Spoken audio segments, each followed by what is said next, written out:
हम सबकी जिंदगी में मुश्किलें तो आती ही हैं, है ना। कभी छोटी तो कभी इतनी बड़ी कि लगता है जैसे सारे रास्ते ही बंद हो गए हों। लेकिन सोचिए, क्या हो अगर इन मुश्किलों को पार करने का एक सदियों पुराना, एक शक्तिशाली रास्ता पहले से ही मौजूद हो। ये सवाल हम सब के दिल में कभी ना कभी तो आता ही है, चाहे वो करियर की कोई उलझन हो, घर परिवार की कोई परेशानी या फिर आने वाले कल की चिंता। हम सब एक ऐसे सहारे की तलाश में रहते हैं जो हमें सही रास्ता दिखा सके। और आज हम ऐसे ही एक रास्ते की बात करने वाले हैं। जी हाँ, आज हम बात करेंगे संकष्टी चतुर्थी की। हम जानेंगे इसके पीछे छिपी हुई सदियों पुरानी कथाएं और उनके गहरे मतलब को। यह सिर्फ एक पूजा पाठ का दिन नहीं है, बल्कि एक ज्ञान, विश्वास और हमारी अपनी अंदरूनी शक्ति की एक जबरदस्त कहानी है। तो सबसे पहले ये समझते हैं कि इस खास दिन का असली मतलब क्या है, और इसकी शुरुआत होती है इसके नाम से ही, क्योंकि सारा राज तो इसी में छिपा है। देखिए, संकष्टी इसका मतलब है संकटों से मुक्ति, और चतुर्थी का मतलब है महीने का चौथा दिन। ये दिन भगवान गणेश को समर्पित है, जिन्हें हम सब विघ्नहर्ता के नाम से जानते हैं, यानी सारे विघ्नों, सारी मुश्किलों को हर लेने वाले। पर उन्हें ये उपाधि मिली कैसे, इसके पीछे भी एक बड़ी ही दिलचस्प कहानी है। ये सब शुरू हुआ एक दिव्य प्रतियोगिता से, एक ऐसी होड़ से जिसने हमेशा के लिए यह तय कर दिया कि असली ताकत सिर्फ शारीरिक बल में नहीं होती, बल्कि वो तो गहरे ज्ञान और विवेक में छिपी होती है। तो कहानी कुछ ऐसी है कि एक बार सारे देवता एक बहुत बड़ी मुसीबत में फंस गए। मदद के लिए वो सब भगवान शिव के पास पहुंचे। शिव जी ने अपने दोनों बेटों कार्तिकेय और गणेश की तरफ देखा और उनके सामने एक चुनौती रखी। तुम दोनों में से कौन है जो देवताओं की इस मुसीबत को दूर कर सकता है? और चुनौती थी पूरी दुनिया का चक्कर लगाने की। अब दोनों भाइयों का तरीका बिल्कुल अलग था। एक तरफ थे कार्तिकेय, जो अपनी जबरदस्त रफ्तार के लिए जाने जाते थे। उन्होंने एक पल भी नहीं गंवाया, अपने वाहन मोर पर बैठे और ब्रह्मांड का चक्कर लगाने के लिए निकल पड़े। और दूसरी तरफ थे गणेश जी। वो बस वहीं खड़े रहे और गहराई से कुछ सोचने लगे। अब गणेश जी जानते थे कि उनका वाहन है मूषक, और उस पर बैठकर पूरी दुनिया का चक्कर लगाना तो लगभग नामुमकिन था। तो यहीं पर उन्होंने बल की जगह बुद्धि का इस्तेमाल किया। उन्हें एक बहुत गहरी बात समझ आई कि उनके माता पिता भगवान शिव और पार्वती, वही तो उनका पूरा ब्रह्मांड है। बस ये सोचते ही वो उठे और अपने माता पिता के साथ चक्कर लगाए और फिर शांत होकर अपनी जगह पर बैठ गए। कुछ समय बाद जब कार्तिकेय जी अपनी लंबी यात्रा से लौटे तो उन्हें लगा कि वो ही विजेता हैं।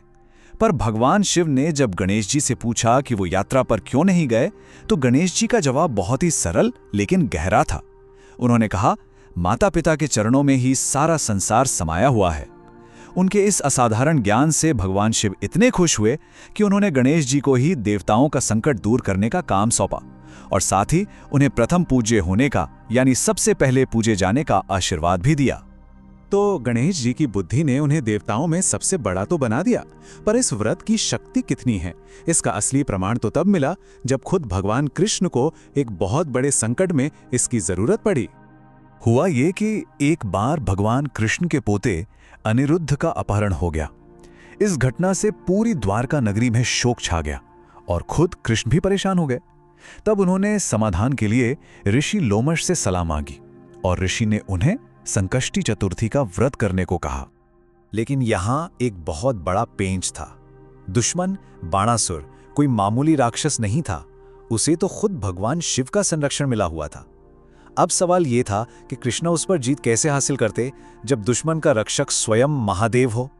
कृष्ण ने पूरी श्रद्धा और विधि विधान से संकष्टी चतुर्थी का व्रत किया, और इसका नतीजा एक ऐसा भयंकर युद्ध हुआ जिसमें कृष्ण ने न सिर्फ बाणासुर को हराया, बल्कि उसकी 1000 भुजाओं को भी काट डाला। जी हां, 1000। यह एक ऐसी जबरदस्त जीत थी जिसे खुद गणेश जी ने उस व्रत का ही फल बताया था। तो हमने इन कहानियों से क्यों को तो समझ लिया, पर अब सवाल आता है कैसे?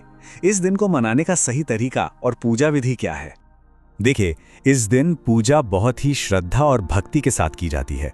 सुबह स्नान के बाद गणेश जी की मूर्ति स्थापित करके उन्हें वस्त्र और जनेऊ पहनाया जाता है।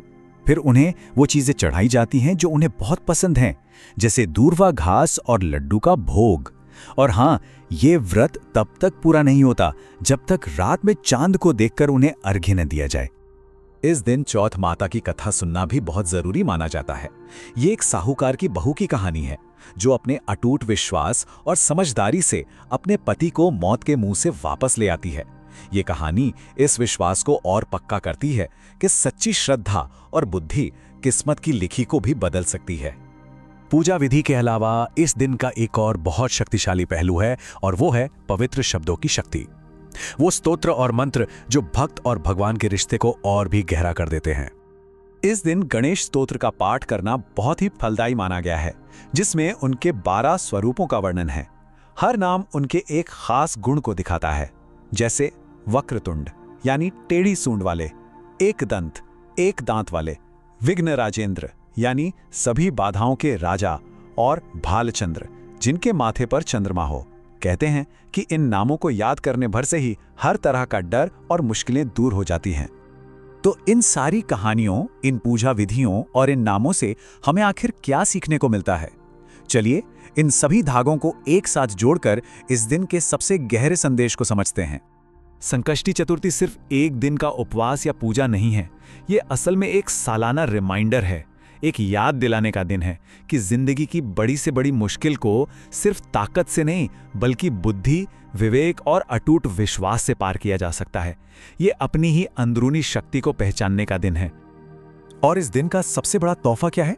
अथर्वशीर्ष उपनिषद का ये शक्तिशाली श्लोक इसे सबसे खूबसूरती से बताता है। इसमें कहा गया है कि जो गणेश जी की पूजा करता है वो न सिर्फ मुश्किलों से आजाद होता है बल्कि जीवन के 4 सबसे बड़े लक्ष्यों धर्म, अर्थ, काम और मोक्ष को भी हासिल करता है। तो आखिर में बस एक विचार के साथ इस बात को समाप्त करते हैं। अपनी जिंदगी में जब भी कोई मुश्किल सामने आए तो क्या उसे केवल बल और मेहनत से ही पार किया जा सकता है, या फिर गणेश जी की तरह एक अलग, एक ज्यादा समझदारी भरा रास्ता भी मौजूद हो सकता है?